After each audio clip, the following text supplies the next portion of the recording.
À Trieste, un mur de 3 mètres de haut fend l'Adriatique.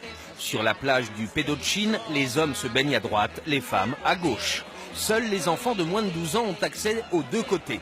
Sabrina fréquente depuis une dizaine d'années cette plage non mixte, la dernière d'Europe. Droit d'entrée, 1 euro seulement.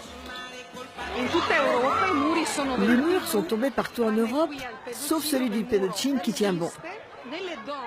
Pourtant, ni les femmes ni les hommes ne souhaitent la disparition de ce mur, dont la présence garantit un espace de liberté et de calme.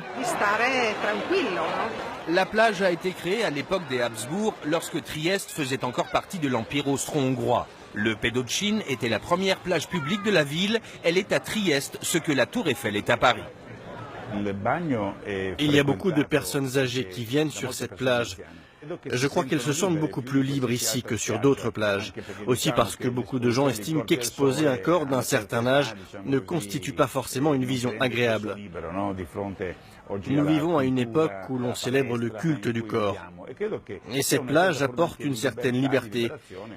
Ici, on peut se montrer tel qu'on est sans avoir honte.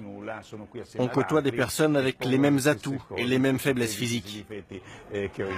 Ceux qui veulent se rencontrer peuvent le faire dans l'eau.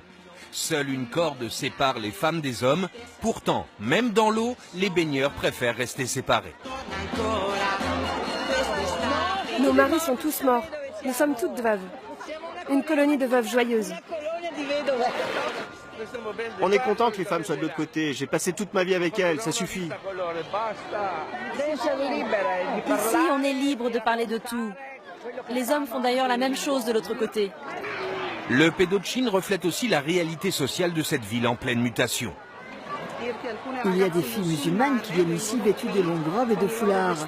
Elles se sentent bien sur cette plage et peuvent se baigner sans que personne ne les regarde de travers. Le Pedočin accueille environ 3000 visiteurs par jour qui viennent s'amuser et se rafraîchir. Des baigneurs qui se disent favorables à ce mur de séparation qui, paradoxalement, semble leur donner un sentiment de liberté.